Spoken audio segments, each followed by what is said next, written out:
Hello guys, welcome back to my channel. I hope आप अच्छे होंगे। एपिसोड की शुरुआत में वो दोनों भी अपने पिकनिक के बारे में बताते हैं। इंसु कहती कि पिकनिक की खास बात एक रात पहले होती है और शॉन कहता है कि मेरे लिए पिकनिक सिर्फ एक शहीद दिवस होता है। उसकी मॉम बीमार रहती थी तो वो पिकनिक पे हमेशा खुद ही लंच पैक करके जाता था और बच्चे भी उसे देखकर ये बातें कहते थे कि ये वही है ना जिसके डैड ने इन सबको लेकर सुसाइड करने की कोशिश की थी। तो शॉन कहता है अगर हम उस दिन मर गए होते तो ये बहुत लंबी पिकनिक होती, कभी खत्म न होने वाली। फिर इंसु कहती है कि मेरी ग्रैंडमा बहुत बड़ी और ख़राब सुशी बनाती थी जिसे कोई नहीं खाता था और मैं अकेले ही खाती थी। फिर शॉन कहता है कि मुझे तब पता नहीं था कि पिकनिक ये चीज़ें जो बचपन में ही हो सकती है। अगर मुझे अभी पिकनिक पे जाने का मौका मिलेगा तो वो मेरी ज़िंदगी की आखिरी पिकनिक होगी। और फिर इंसु कहती है कि पिकनिक मतलब कहीं पे जाना, रोज़ की ज़िंदगी से दूर। फिर शॉन कहता है कि विदाई, आराम और मौत ये भी पिकनिक जैसा ही है। फिर हम देखते हैं कि जो अपने मॉम के फ्यूनरल में बात कर रही थी अपनी मॉम के बारे में और लास्ट में वो कहती है कि मेरी मॉम हेवन में चली गई, इसलिए ये हैप्पी एंडिंग। उसके बाद मीरू, इंसुक और उन्नी तीनों भी कमरे में आ जाते हैं। मीरू कहती है कि योंगजी ने मेरे साथ मिलकर प्लान बनाया था, पर मैं ब्राइडमेड क्यों लग रही हूँ। फिर उन्नी कहती है कि तुम्हारा ड्रेस अच्छा लग रहा है, सच में ये तुम पर बहुत अच्छा लग रहा है। इंसु कहती कि सुना है कि योंगजी ने ये अपनी शादी पर पहना था। फिर हम देखते हैं कि न्यूटीलेट रिसर्च सेंटर गया था। वहाँ पे वो लोग उसे बताते हैं कि अभी गोल्फ क्लब की थोड़ी जांच करना बाकी है और कुछ बाल दिखाकर कहते हैं कि ये हमें गोल्फ क्लब से मिले, शायद ये गोल्फ क्लब के ओनर के हो सकते हैं। तभी न्यूटीलेट को याद आता है कि उन्हीं के पति के भी बाल गिरते थे, तो वो कहता है कि हाँ। फिर वो कहती है कि शायद इससे हमें मुजरिम का पता चल सकता है। फिर न्यूटीलेट कहता है ये तो बड़ी लिंक होगी। उसके बाद हम देखते हैं कि सनहा इंसुक से मिलने आई थी। इंसुक सना से पूछती क्या सच में पुलिस आई थी। सना कहती हाँ। तो इंसु कहती उन्होंने क्या कहा। तो सना कहती कि उन्होंने पूछा कि अब मैंने फ़ोन सच में फेंक दिया या फिर आपको दिया। तो इंसु कहती फिर तुमने क्या कहा। तो सना कहती मैंने उन्हें नहीं बताया। क्या उन्हें पता है कि आपने उनको मारा था। तो इंसु कहती है कि सब ठीक हो जाएगा, तुम्हें और झूठ बोलने की ज़रूरत नहीं है। तो सना कहती इसका मतलब वो लोग आपको ले जाएंगे क्या सच में। तो इंसु कहती है वो मुझे नहीं पता, पर गुनाह तो गुनाह होता है ना, और गुनाहों की सज़ा तो मिलती है। उम्मीद है कि तुम खुशी से रहोगी। तो सना कहती है क्या मेरे डैड ने मेरे साथ जो किया वो सही था। तभी वहाँ पे शॉन, उन्नी और मीरू आते हैं। शॉन इंसु को एक न्यूज़ दिखाता है जिसमें बताते हैं कि वो मॉसरोस केस के बारे में न्यूज़ थी। उसमें बताते हैं कि जिसका मर्डर हुआ वो 6 बार जेल जा चुका है और वो बच्चों का शोषण भी करता था, और उसमें सना की फ़ोटो भी थी। तो उन्नी कहती ये देखो इन्होंने सना की फ़ोटो भी लगाई है, ये ऐसे कैसे कर सकते हैं। तो मीरू कहती कि ये साइट बहुत ही अजीब है, लोग ऐसी वीडियो डाउनलोड करके भी देखते हैं और ऐसे ऑर्गेनाइजर भी है जो ऐसी वीडियो बनाते हैं, और इसके करोड़ों की कमाई करने वाला इसका मालिक पकड़ा गया था, पर 1 साल बाद उसे भी रिहा हो गई। फिर उन्नी कहती कि सना ठीक तो होगी ना। तो इंसु कहती कि उसे ठीक होना पड़ेगा, उसकी कोई गलती नहीं है। फिर मीरू अपनी सोशल मीडिया पर देखती है कि सभी लोगों के कमेंट थे कि अच्छा हुआ उसे मारा, इसे मारने वाला इंसान बहुत बड़ा है, अच्छा हुआ कि इसे मार दिया, ऐसे लोगों के साथ ऐसा ही होना चाहिए था। फिर उन्नी कहती है लोगों का रिएक्शन तो देखो, कह रहे हैं कि अच्छा हुआ उसे मारा, तभी तो हमने उसे मारा। तभी उन्नी कहती है कि मॉस्ट्रोस केस के आर्टिकल पर सबसे ज़्यादा कमेंट है और उसे सबसे ज़्यादा सर्च किया गया है। फिर मीरू कहती है ऐसे तो लोगों को पता चला तो भी वो हमारे बारे में अच्छा ही लिखेंगे, है ना। फिर उन्नी कहती है कि डीएनए की रिपोर्ट आई पर तुम्हें बुलाया नहीं, इसका मतलब तुम्हारा डीएनए मैच नहीं हुआ। तो मीरू कहती है कि तुम्हारा डीएनए नहीं है तो फिर किसका है, तुम्हारा या मेरा तो नहीं है, तो फिर किसका होगा। तभी वहाँ पे उन्नी की मॉम आ जाती है। फिर वो दोनों कमरे में बात कर रहे होते हैं और उन्नी की मॉम कहती है कि पुलिस आई थी, वो पूछ रहे थे कि विजिटिंग वाले दिन क्या हुआ था, और वो कह रही थी कि तुम्हारा मॉस्ट्रोस केस के साथ कुछ कनेक्शन है। ऐसा कुछ नहीं है ना बेटी। तभी उन्नी कहती है कि नहीं, ये तो नॉर्मल पूछताछ है। फिर उसकी मॉम कहती है कि सही कहा तुमने, तुम्हारा भला मर्डर से क्या लेना देना होगा, पर तुम्हारी सास कह रही थी कि तुमने उसे मारने की कोशिश की, ऐसा कोई कर सकता है। मैं कुछ देर ही उस घर में रुकी पर मेरा दम घुटने लगा, मुझे माफ़ कर दो बेटा, मैंने समझा नहीं या फिर मैं अनजान बन रही थी कि तुम उस घर में कितना बुरा वक्त काट रही हो और बेमन से जी रही हो, मुझे माफ़ कर दो बेटा। फिर उन्हीं कहती है कि मैंने फ़ैसला कर लिया है मॉम, जैसे मैं ज़िंदगी जी रही थी मुझे लगा यही सही तरीका है, पर मैं गलत थी और वैसी ज़िंदगी जीना बहुत ही मुश्किल था। तभी उसकी मॉम कहती कि मेरी बच्ची बताओ मैं तुम्हारे लिए क्या करूँ। तो उन्हीं कहती है कि मैं तलाक लेना चाहती हूँ। तो उसकी मॉम कहती ज़रूर, तुम ले लो तलाक। तभी उन्नी अपने मॉम को बताती कि योनसू से मैं मिली थी। तो उसकी मॉम कहती कि कौन। फिर उन्हीं कहती है कि आप भूल गई वो मेरी डिवोर्स लॉयर है। तो उसकी मॉम कहती है कि योंसू की वजह से नहीं हुआ वो सब कुछ, उसमें उसकी कोई गलती नहीं है। तो उन्हें कहती है कि हाँ उसमें उसकी कोई गलती नहीं है। उसके बाद हम देखते हैं कि ओजिंग के न्यूट्रीलेट को रोकता है और कहता है कि रुको रुको बाहर मत जाओ, बाहर रिपोर्टर्स है। तो न्यूट्रीलेट ओजिंग से कहता है कि विक्टिम की इन्फॉर्मेशन लीक ना करने की रिक्वेस्ट करो और साइबर इन्वेस्टिगेशन के साथ पता लगाओ कि लीक कहाँ से हुई है। तो वो जिनके कहता है कि इसका अभी कोई फ़ायदा नहीं है क्योंकि वैसे भी वो हीरो बन चुका है, तो पकड़ा जाएगा भी या नहीं। लगता है कि हमें फोर्स में काम करना चाहिए, कम से कम अपनी मर्जी के तो मालिक होते। और जब ओजिंके ये कह रहा था तभी न्यूट्रीलेट वहां से चला जाता है। तभी ओजिंके टीम लीडर से कहता है तुम्हें नहीं लगता कि ये जानबूझ पर टीवी पर आने के लिए रिपोर्टर्स के सामने गया, और तुम मुझे बताओ कि तुम प्राइवेट डिटेक्टिव की मदद क्यों लेते हो। फिर हम यांग को देखते हैं जो कि अपने ऑफिस के रास्ते से कहीं जा रहा था, और हम फ्लैशबैक में देखते हैं कि शॉन ने उसे कहा था कि इस फोन में क्या है पता लगाओ, और वो लोग इसके पीछे क्यों पड़े हैं वो भी पता लगाओ। फिर यांग पीछे घूम जाता है और फिर से उसे याद आता है कि शॉन ने कहा था सबूत मेरे पास है और जब तक ये मेरे पास है तुम भी नहीं बच सकते। तो यांग फिर से पलटता है और अपने अपने रास्ते पे चलने लगता है। उसके बाद हम मीरू, उन्नी, शियोन और इंसु को देखते हैं। मीरू उन्नी से कहती है कि पुलिस तुम्हारे घर पर क्यों गई थी।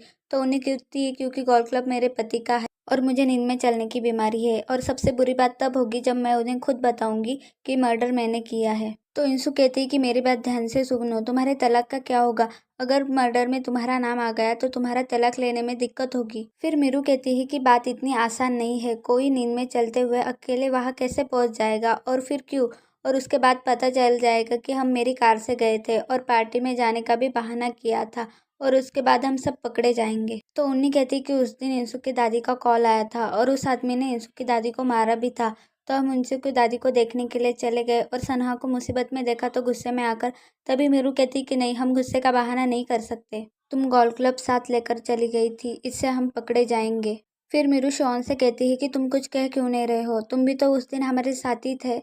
तो शॉन कहता है कि मेरे ख्याल से हमें सब सच बता देना चाहिए कि उस दिन क्या क्या हुआ था। ये सुनकर सभी शॉक हो जाते हैं और तभी वहाँ पे कुजी आता है। मीरू कहती है कि क्या बात है, तुम यहाँ पे कैसे। फिर कुजी अपनी जेब से अंगूठी निकालता है और कहता है कि मीरू मैं तुमसे शादी करना चाहता हूँ। मुझे भी पता है कि ये बहुत जल्दी हो रहा है पर अगले हफ्ते मुझे बिजनेस ट्रिप के लिए जाना है, और उसके हाथ में अंगूठी पहना देता है। तो मीरू कहती है मतलब तुम बिजी हो रहे हो इसलिए तुम मुझसे शादी करना चाहते हो, और कोई बात नहीं है। तो कुजी कहता है कि हाँ सही कहा तुमने, और बाकियों से कहता है कि मैंने पार्टी रखी है, सभी आ जाना। तो मीरू कहती है कि मैंने अभी तक हाँ नहीं कहा। फिर कुजी उसके पास आता है और उसके कंधे पर हाथ रखकर कहता है कि तो जवाब दो मुझे। तो मीरू कहती है कि तुम्हें पता है ना मैं मरने वाली हूँ। तो कुजी कहता है मतलब ज़्यादा वक्त नहीं बचा है, जितना वक्त बचा है उतना अच्छे से जी लेते हैं। फिर हम देखते हैं कि मीरू और कुजी की पार्टी में एंट्री होती है और सभी उनको कंग्रेचुलेशन कर रहे होते हैं। फिर कुजी अपने दोस्तों के पास जाता है और कहता है कि तुम कब आए यहाँ पे। तो वो कहते हैं कि हम तो पहले से ही यहाँ पे थे। फिर वो मीरू के दोस्तों की तरफ हाथ करता है और कहता है कि ये मीरू के दोस्त है, हाय करो इन्हें। फिर वो एक दूसरे को हाय करते हैं। फिर जो कुजी के दोस्त होते हैं वो मीरू से बहुत मीठी मीठी बातें करने लगते हैं। उसे कहते हैं कि हमने तुम्हारा बहुत साथ दिया है, तुम कभी हमें भूलोगी तो नहीं ना। तो मीरू हंसकर कहती है कि अच्छा थैंक यू। तभी वहाँ पे होश ऑन आती है जिसकी पार्टी में मीरू, उन्नी और इंसु गए थे वो वाली। और वो मीरू, उन्नी और इंसु की तरफ देखकर कहती है कि लगता है ये वही ग्रुप है जिसने मेरी बर्थडे पार्टी खराब की है, और शायद एक मेंबर और ऐड हो गया है। तभी शियोन उससे हाय करता है। फिर वो कुजी से कहती है कि इसलिए तुम वहाँ पे गए थे। तो कुजी कहता है कि क्या। तो वो कहती है धर्मशाला में जब पुलिस आई थी और वहाँ पे इन्वेस्टिगेशन हुई थी तब तुम वहाँ पे गए थे और पुलिस को आने से मना किया था। मेरे डैड ने मुझे बताया तुम लोगों का प्यार इतना तो स्ट्रांग होगा ही कि पब्लिक कॉन्स्टिट्यूशन जनरल को रोक सको। तो कुजी कहता है कि तुम यहाँ पे कैसे, तुम्हें किसने बताया।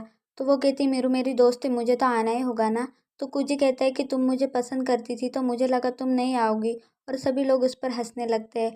फिर मीरू कहती है कि तुम ऐसा क्यों कह रहे हो, और उसके पास जाती है और कहती है होशॉन आने के लिए शुक्रिया। उसके बाद हम देखते हैं कि शियोन बाथरूम में फ्लावर्स की स्मेल रह रहा था। तभी वहाँ पे कुजी आता है और कहता है कि क्या कर रहे हो। तो शियोन कहता है कि इतने अच्छे फ्लावर्स है, मैं तो अपने बेडरूम में लगा था। फिर कुजी कहता है कि क्या हम दोस्त बन सकते हैं।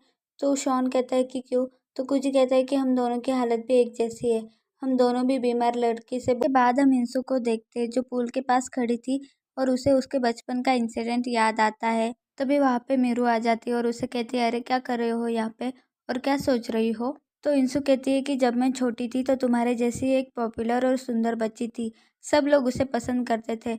मैं चाहती नहीं थी पर मुझे भी वो पसंद थी, पर वो मुझे पसंद नहीं करती थी।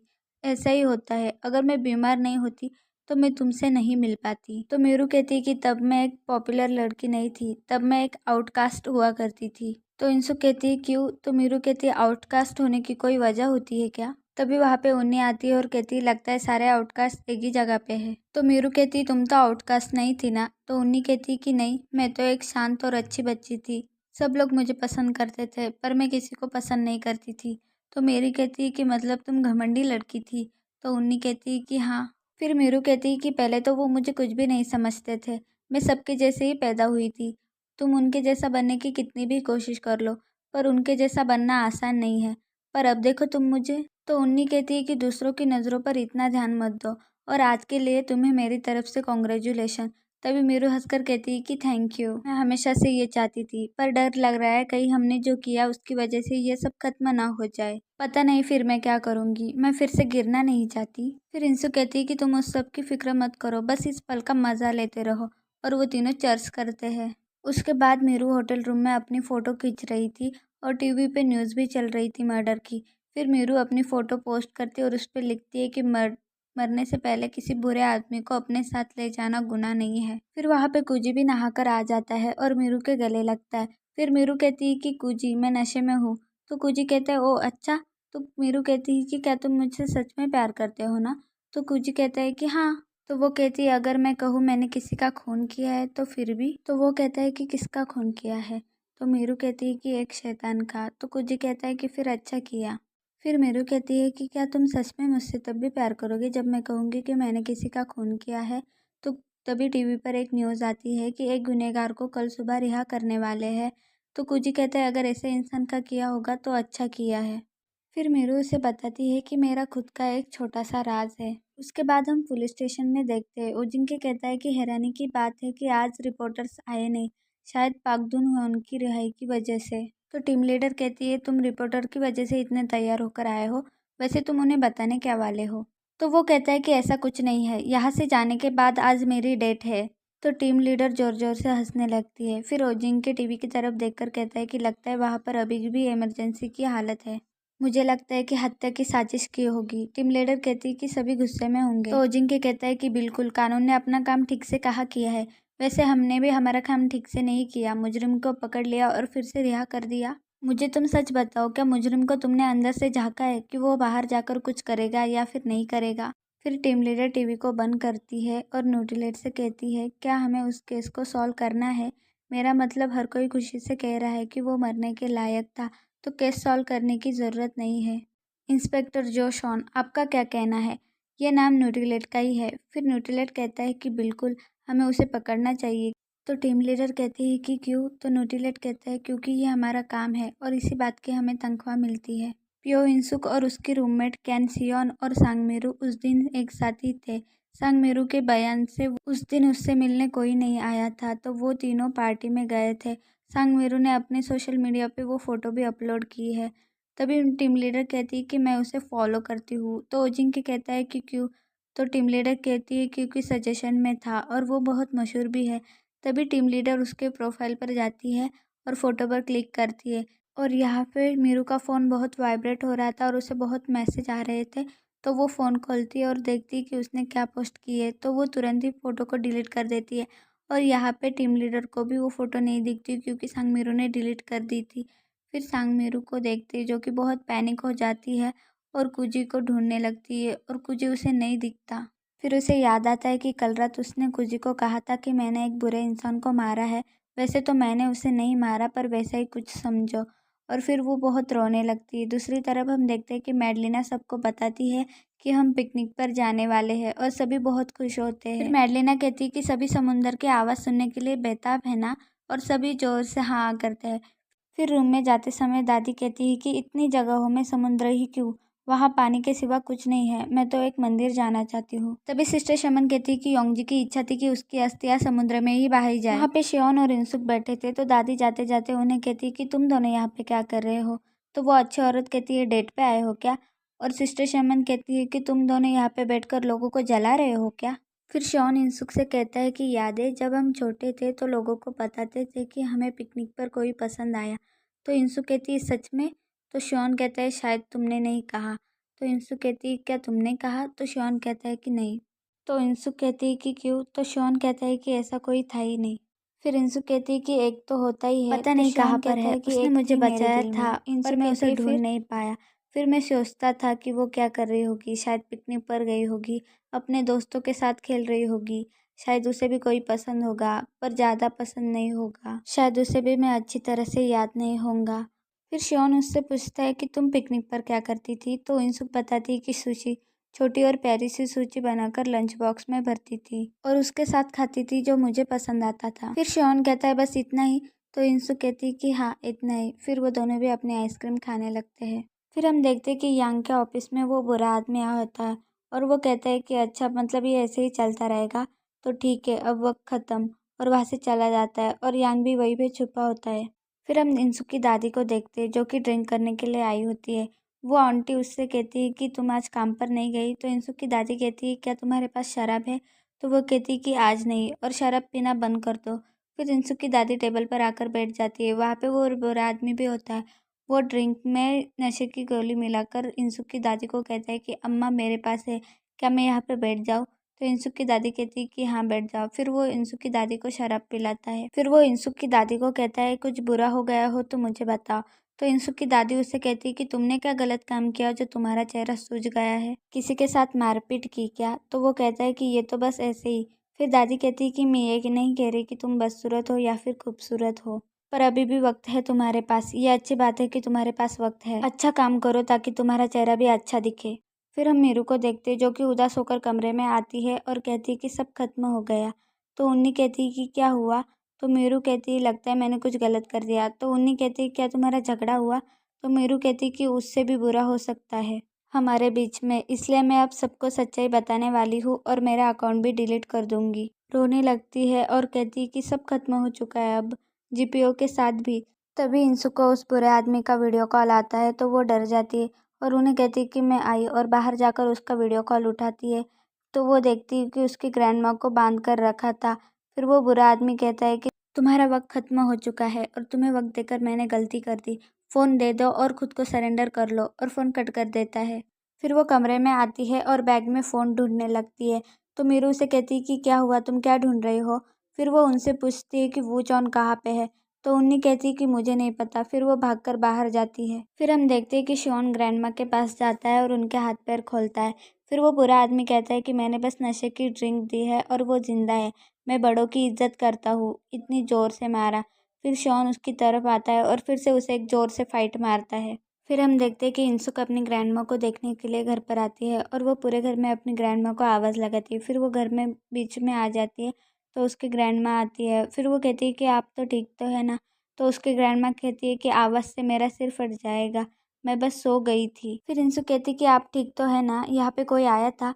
तो दादी कहती कि कौन, और मैं यहाँ कैसे आ गई? मैं तो ड्रिंक कर रही थी, हाँ वो आदमी मुझे लाया होगा। तो इंसु कहती कि कौन? तो दादी कहती कि बैंक के स्टैंड पर मैं एक आदमी ने मुझे ड्रिंक पिलाई थी तो नशे में मैं गिर गई होगी और वो मुझे यहाँ पर लेकर आया होगा। फिर इंसु कहती है मैं तो डरी गई थी। फिर इंसु की नज़र उस रूम पर जाती है जहाँ पे दादी ने सब कूड़ा जमा करके रखा था और फिर दादी कहती है कि मैंने सब फेंक दिया और देखो वाटर फिल्टर भी लगाया, अब तो तुम यहाँ पे रहने आओगी ना? तो इंसु कहती है कि मैं अच्छी दिख रही हूँ पर मेरी तबीयत बहुत ही ख़राब है और फिर मेरी तबीयत ख़राब होने के बाद आप मुझे संभाल नहीं पाओगे। तो दादी कहती है कि क्या संभाल नहीं पाऊंगी, आज तक मैंने क्या नहीं किया है? मैं तुम्हें तब से संभालते आई हूँ जब तुम्हें पॉटी भी साफ करना नहीं आता था, समझी तुम? फिर इंसु ग्रैंडमा के पास आती है और उनके हाथ पकड़कर उनसे कहती है कि ग्रैंडमा क्या आप थोड़े दिनों तक मेरे साथ धर्मशाला में रहेंगी? तो ग्रैंडमा कहती है कि मैं वहाँ पे क्यों रहूँगी? तो इंसु कहती है क्योंकि मैं वहाँ पे हूँ। तो ग्रैंडमा कहती है मैं मेरा घर छोड़कर वहाँ क्यों आऊँ? तो इंसु कहती है कि वहाँ करने के लिए बहुत कुछ है और आपको अच्छा भी लगे, ज़्यादा दिनों तक नहीं, बस थोड़े दिनों के लिए प्लीज़। उसके बाद हम उस बुरे आदमी को देखते हैं जिसको शॉन ने बंद कर रखा था। फिर शॉन उसे लात मार कर उठाता है जैसे उसने शॉन को लात मारी थी। फिर वो आदमी हंसता है और कहता है कि तुमने मेरा पीछा किया। फिर शॉन वहाँ पर बैठ जाता है और कहता है कि तुम्हें समझना आसान है, तुम नारे गए पर तुम्हें वहाँ पे कुछ नहीं मिला तो तुमने ग्रैंडमा का सहारा लिया। तुम जैसे बदमाश ऐसे ही करते हैं, मैं जानता हूँ। फिर वो हंसने लगता है और कहता है कि तुम्हें क्या लगा तुम मुझे एक्सपोज करोगे और बच पाओगे? मैं ये मेरे लिए नहीं कर रहा हूँ, मैं ये हम सब के लिए कर रहा हूँ। वो लड़की तो वैसे भी मरने वाली है, अगर वो कबूल कर ले तो केस बंद हो जाएगा। तभी शॉन अपने पैर से उसका पैर दबाता है और कहता है कि वो लड़की सरेंडर नहीं करेगी, क्योंकि मैं उसे ऐसा नहीं करने दूंगा। तो वो बुरा आदमी कहता है कि फिलहाल हर किसी को मॉस फ्लावर केस में दिलचस्पी है, वो नारे का कनेक्शन भी ढूंढ लेंगे। तो ऊपर वाले कैसे चुप रहेंगे? तो शॉन कहता है कि मैं उन्हें चुप कराऊंगा। तो वो हंसता है। तभी उसकी जेब में से फ़ोन बजता है। तो शॉन फ़ोन निकालने जाता है पर वो नहीं निकालने देता। शॉन फिर भी फ़ोन निकालता है। तो वो कहता है कि मत उठाओ, प्लीज़ मत उठाओ। फिर भी शॉन फ़ोन उठाकर कान पर लगाता है। और तभी हमें वो सीन दिखाया जाता है जहाँ कुजी कहता है कि क्या हम दोस्त बन सकते हैं, हम दोनों की हालत भी एक जैसी है। और तभी फ़ोन कट हो जाता है। फिर वो बुरा आदमी पूछता है कि क्या कहा उसने? तो शॉन कहता है कि कुछ भी हो। तो वो बुरा आदमी कहता है क्या उसने नाम कहा? तो शॉन कहता है कि अच्छा ये है वो। फिर शॉन उस बुरे आदमी को घूरने लगता है। तो वो कहता है कि क्या हुआ? शॉन फिर भी उसे घूरता है। तो वो कहता है कि क्या हुआ, बताओ मुझे। फिर शॉन कहता है कि सच बताओ। तो वो कहते हैं कि हाँ, उसे पियो युनसुक का बयान चाहिए। वो चाहता है कि वो सरेंडर कर दे ताकि केस बंद हो जाए। अगर उसने सरेंडर कर दिया तो सब उसके न्याय की देवी कहेंगे और मरने तक अच्छी जिंदगी जिएगी। तभी शॉन उसकी कॉलर पकड़ लेता है और कहता है कि मेरे पास हन योंग गॉन का फ़ोन है और मेरे पास नारे की रिपोर्ट्स भी है और मुझे मरने का ऑर्डर भी मिला था, और अगर तुमने कुछ किया तो मैं अपने साथ सबको बेनकाब कर दूंगा, इसलिए बेहतर होगा कि तुम कुछ मत करो। फिर वो बुरा आदमी कहता है कि तुम क्या चाहते हो, मुझे बताओ। तो शॉन कहता है कि वक्त। फिर हम इंसु को देखते हैं जो अपनी ग्रैंड माँ के घर से बाहर आती है और उसे वहाँ पे शॉन दिखता है। फिर वो शॉन के पास जाती है और उससे पूछती है कि फ़ोन कहाँ पे है और तुम कहाँ पे थे? तो शॉन कहता है कि तुम्हारे ग्रैंड माँ की तबीयत कैसी है? फिर इंसु कहती है कि फ़ोन मुझे दे दो, अगर तुम्हारी वजह से ग्रैंड माँ को कुछ हुआ तो। फिर शॉन कहता है कि मीरू उस कुजी को कब से जानती है। फिर इंसु कहती है कि मुझे कैसे पता होगा, और बात को मत बदलो, मुझे फ़ोन दो। तो शॉन कहता है कि तुमने उन्हें कहा कि तुम सरेंडर करने वाली हो? तो इंसु कहती है कि हाँ, उन्हें नहीं पता कि सनहा की मॉम मुजरिम है, इसलिए सब सही करने के लिए मुझे ये करना ही होगा। सनहा के लिए और उसकी मॉम के लिए, मेरी ग्रैंड माँ के लिए भी, मीरू, सियोन और तुम्हारे लिए भी। वैसे भी मैंने उस पर गोल्फ क्लब से वार किया था, तो मैं कह दूंगी कि मैंने ही वापस आकर उसका गला दबाया। वैसे भी मैं पकड़ी गई तो। तभी शॉन कहता है मैं ऐसा नहीं चाहता, मैंने हमेशा से इसका उल्टा चाहा है और ये बात मैं सच कह रहा हूँ। तो इंसु कहती है कि मैं कुछ समझी नहीं। तो शॉन कहता है जब भी मैं इसके अपोजिट होने की उम्मीद करता हूँ, भले ही ऐसा ना हो तो मुझे अच्छा लगता है। तुम पकड़ी जाओगी और जल्दी सब खत्म हो जाएगा, मैं ऐसे बेचैन नहीं रहना चाहता हूँ। मैं एक मरने वाले इंसान के साथ शुरू या खत्म होने से डरता हूँ, इसलिए मैं चाहता हूँ कि तुम मुझसे दूर रहो। तुम्हें जो करना है तुम करो, मैं तुम्हें मरते हुए नहीं देखना चाहता। ऐसा ही होगा जैसे तुम चाहोगी, ऐसा ही होगा। फिर हम मेरू को देखते हैं जो कि उन्हीं से कहती कि उसने मुझे कहा था अगर मैंने किसी को मारा तो भी वो मुझसे प्यार करेगा, लेकिन अब मैं क्या करूँ? फिर उन्हीं कहती कि तुमने कहा था ना कि आज तुम्हें तुम्हारे पापा से मिलने जाना है। तो मेरू कहती कि एलिस की हालत में मैं उनसे कैसे मिल सकती हूँ, ये शादी और ये सब सब कुछ खत्म हो गया। तभी उन्हीं कहती कि बिल्कुल भी नहीं। तभी वहाँ पे कुजे आता है, उन्हीं उसे कहती कि आप यहाँ। तो कुजी उसे हाई करता है और मीरू से कहता है कि चलने के लिए तैयार हो, हैंगओवर उतरा नहीं अभी तक? तो मीरू कहती है कि हाँ। तो कुजी कहता है कि अब क्या करे, घर में तो हैंगओवर का सूप भी नहीं मिलेगा शायद। फिर वो दोनों कार से जा रहे थे। मीरू कहती है कि मुझे लगा नहीं था कि तुम आओगे। तो कुजी कहता है कि क्यों नहीं आता? तो मीरू कहती है कि मैंने तुम्हें कल वो कुछ कहा था। तुम कुजी कहता है कि तुमने उसे नहीं मारा था, तुम बस तुम्हारे दोस्त के साथ गई थी और वहाँ पे खड़ी थी। अगर तुम्हारी दोस्त सरेंडर कर दे तो? और उसका हाथ पकड़ कर कहता है कि बाकी मैं सब संभाल लूंगा। तभी कुजी का फ़ोन बजता है। तो मेरू कहती है कि तुम्हारा फ़ोन बज रहा है। तो कुजी कार घुमा लेता है और कहता है कि मैं तो भूल ही गया था कि मुझे एक इम्पोर्टेंट मीटिंग है, डिनर के लिए कभी और चल लेंगे। फिर हम देखते कि सभी पिकनिक पर जाने के लिए रेडी होते हैं और वहाँ पे वो तीनों वॉलंटियर होते हैं। इंसु वहाँ से जा रही थी तो वो बताते हैं कि सुनो, शियोन नहीं आया। तो इंसु कहती कि अभी तक नहीं। तो शेफ बताता है कि उसने कहा था कि वो डायरेक्ट वहाँ पे आएगा। फिर इंसु कहती है कि उसका फ़ोन आया था।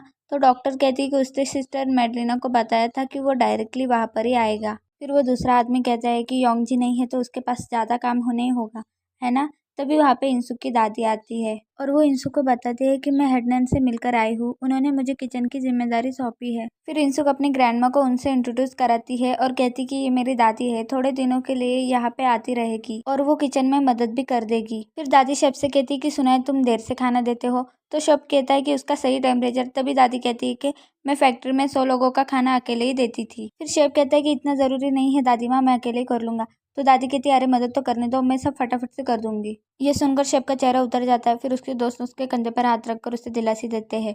फिर इंसु कहती है कि प्लीज़ इनका ध्यान भी रखना। तो दादी कहती है कि मैं अपना ध्यान रख सकती हूँ बेटा। तो इंसु कहती है पर मुझे फिर भी कहना है। फिर दादी कहती है कि तुम्हारे लिए कुछ लेकर आई हूँ मैं। तो इंसु कहती है कि ये क्या है? तो दादी कहती है कि सुना है तुम पिकनिक पर जा रही हो, इसलिए तुम्हारे लिए सूजी बना कर लाई हूँ। फिर इंसुक वो डब्बा खोलती है और कहती है कि आपने क्यों बनाई है, और सूजी देखकर शिव का मुंह खुला का खुला ही रह जाता है। फिर इंसुक दादी से कहती है कि आप यही रहिए, वहाँ पे मत जाइए, अगर वहाँ पे जाने से आपको कुछ हुआ तो दादी कहती है वहाँ पे जाने से मुझे क्या होगा, और पिकनिक पर एंजॉय करना, और उन सब से कहती है कि इसका ध्यान रखना। फिर हम देखते हैं कि वो सब बस में पिकनिक पर जा रहे थे। वॉलंटियर्स पीछे गाना गा रहे थे, पर इंसुक उदास थी। और तभी मीरू को कुजी का कॉल आता है। कुजी कहता है क्या तुम लोग निकल गए, तो मीरू कहती हाँ, और कहती है क्या तुम सच में नहीं आ पाओगे, तो कुजी कहता है कि आना तो चाहता हूँ पर लगता नहीं आ पाऊंगा। तो मीरू कहती है कि ये समुंदर लवर्स के घूमने की जगह है और मैं इन औरतों के साथ जा रही हूँ। तो कुजी कहता है क्या वो भी तुम्हारे साथ है, तो मीरू कहती है कौन, तो कुजी कहता है मीनून चौन। तो मीरू कहती है कि वो चौन, वो तो कल से यहाँ पे नहीं है, और इंसुक भी उदास है, क्या पता क्या हुआ है उन दोनों के बीच में। तो कुजी कहता है कि कल से नहीं है। फिर हम पुलिस स्टेशन में देखते हैं। टीम लीडर कहती है कि शिनते ही उनमें से एक ने मुंह खोल दिया है। तो न्यूट्रीलाइट कहते हैं कि उन्होंने तो कहा था कि वो कभी नहीं बोलेंगे। तो टीम लीडर कहती है कि नारायण क्लिनिक नाम जो की चाइना से एयर प्रोडक्ट इनपुट करके बेचती है उसका सीईओ और यांग के फोटो पर हाथ रखती है। तो न्यूट्रीलाइट कहता है कि नारायण क्लिनिक असल में एक कमर्शियल एजेंसी है। तो टीम लीडर कहती है कि मुझे नहीं लगता कि वो एक मामूली कमर्शियल एजेंसी है। दूसरी एजेंसियों ने हाल ही में लोकेशन ट्रैकिंग डिवाइस के साथ इनलीगल तरीके से फ़ोन ट्रैक करके अपने क्लाइंट के साथ शेयर करते हुए और बेचते हुए पकड़ा था। मेरे ख्याल से नारायण ने किसी गलत काम को अंजाम देने के लिए इनलीगल तरीके से इन्फॉर्मेशन ली थी। तो न्यूट्रीलेट कहता है कि कॉन्ट्रैक्ट मर्डर। तभी टीम लीडर कहती है कि पता लगाना होगा कि वूचॉन के साथ उनका क्या कनेक्शन है। फिर हम यांग को देखते हैं जो कि एक जगह पे आया था और वो इस इंसान से कहता है कि इसमें कुछ मिला, मेरी ज़िंदगी का सवाल है।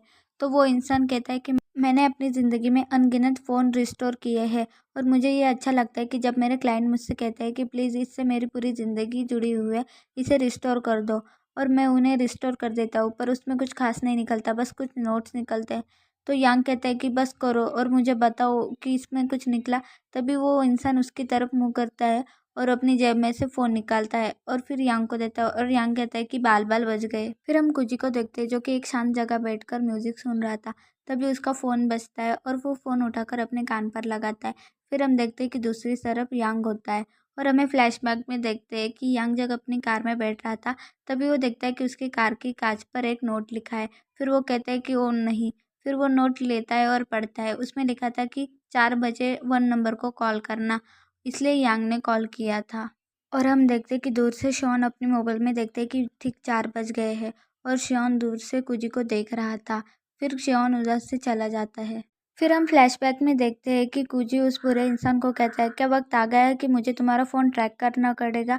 मुझे ज़्यादा बात करना पसंद नहीं, पर हालांकि तुम मुझे ऐसा करने पर मजबूर कर देते हो। और उसके पास आकर कहता है कि फ़ोन वूचॉन ने उठाया था ना। तो वो बुरा आदमी कहता है कि हाँ। तो कुजी कहता है कि अब सब जा, मतलब उसको पता है कि मैं हूँ। तो वो बुरा आदमी कहता है कि नहीं। तो कुजी कहता है कि अगर पता हुआ तो वो बुरा आदमी कहता है कि ऐसा हो ही नहीं सकता। फिर कुजी कहता है कि उसने क्या कहा तुमसे। तो वो बुरा आदमी कहता है कि उसने कहा कि वो लड़की को सरेंडर नहीं करने देगा। मुझे तो लगता है सबसे पहले हमें उसे ही निपटाना पड़ेगा। मैं किसी भी कीमत पर उसे नहीं छोड़ूंगा, प्लीज़ मुझे एक और मौका दे दो। तो कुजी उसके पास आकर उस पे कंधे पर हाथ रखकर कहता है क्या मार देना चाहिए। यहाँ पर हमें पता चलता है कि इस सब के पीछे कुजी का ही हाथ है। फिर हम देखते हैं कि वो सब पिकनिक की जगह आ गए थे और वो समुंदर के पास जाते हैं योंगजी की अस्थियाँ बहाने के लिए। फिर जीहू अपनी मॉम की अस्थियाँ लेती है और कहती कि ये अभी भी गर्म है, और अपनी मॉम का नाम पुकार कर रोने लगती है और अस्थियाँ बहा देती है। फिर सभी बहुत सैड हो जाते हैं और जीहू बहुत रोने लगती है, तो शॉन उसे गले लगाती है। फिर वो अच्छी औरत कहती कि योंगजी, जीहू का ख्याल मत करना और सुकून से जाना, और सभी बहुत सैड हो जाते हैं। सिस्टर शमन कहती कि हम मिलने आते रहेंगे।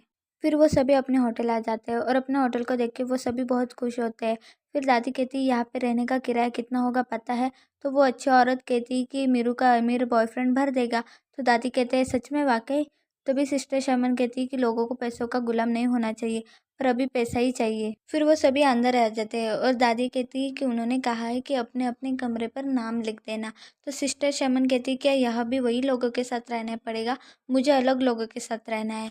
तो वो अच्छी औरत कहती है कि मुझे भी तुम्हारे खर्राटे नहीं सुनने। तो सिस्टर शमन और दादी दोनों मिलकर कहती है कि तुम दांत पीसती हो। फिर हम देखते हैं कि इंसुक समंदर के पास अकेली बैठी थी। तभी वहाँ पे शियोन आता है, उसके पास आकर बैठता है और बैग में से डब्बा निकालता है और खोलता है। उसमें सूजी होती है। फिर वो इंसुक को देता है खाने के लिए। फिर इंसुक उसमें से एक सूजी निकाल कर खाती है और फिर शियोन भी खाता है। फिर इंसुक शियोन से पूछती है क्या तुम स्मार्ट बच्चे थे। तो शियोन कहता है कि हाँ। इंसुक कहती है कि मैं नहीं थी। तो शियोन कहता है लगा ही था। फिर इंसु कहती है तुम स्मार्ट बच्चे थे तो तुम ऐसी ज़िंदगी क्यों जी रहे हो? तो शॉन कहता है कि मुझे नहीं पता। फिर इंसु उससे पूछती है कि तुम्हें कौन सा रंग पसंद है? तो शॉन कहता है कि नीला। फिर शॉन कहता है कि तुम्हें? तो इंसु कहती है कीचड़ का। फिर हम फ्लैशबैक में देखते हैं जब इंसुक ने बेस्ट फ्रेंड में नोट लिखा था, उसमें उसने लिखा था कि ग्रैंडमा मैं समुंदर देखना चाहती थी, पर सिंगापुर में पूरा साल बारिश ही होती है और पानी कीचड़ के रंग जैसा हो जाता है, बिल्कुल मेरी ज़िंदगी की जैसा। जब भी मैं कुछ चाहती हूँ, कुछ उम्मीद करती हूँ तो वो कीचड़ के रंग जैसा हो जाता है, इसलिए मैं कोई उम्मीद नहीं करूँगी। फिर शॉन इंसुक से कहता है कि तुम्हारा सपना क्या है? तो इंसु कहती है ऐसा कुछ नहीं है। फिर इंसु कहती है कि तुम्हारा? तो शॉन कहता है कि अभी अभी एक देखा है, तुम्हारे साथ वेनिस जाने का। फिर इंसु कुछ नहीं कहती और कहती है कि तुम्हें समुंदर पसंद है या फिर पहाड़? तो शॉन कहता है कि मुझे पहाड़ पसंद है, पर अब समुद्र भी। फिर इंसु कहती है कि तुम्हें गाँव पसंद है या फिर शहर? तो शॉन कहता है कि मुझे शहर पसंद है। तो इंसु कहती है वाकई? तो शॉन कहता है कि तुम्हें क्या पसंद है? तो इंसु कहती है कि गाँव। तो शॉन कहता है फिर मुझे भी गाँव पसंद है। फिर इंसुक उसकी तरफ देखती है तो शॉन कहता है कि आई लव यू, और फिर दोनों एक दूसरे को देखने लगते हैं। फिर हम देखते हैं कि मेरू खिड़की की तरफ खड़ी थी और समुद्र को देखकर कहती कि यह समुद्र बहुत ही काला है।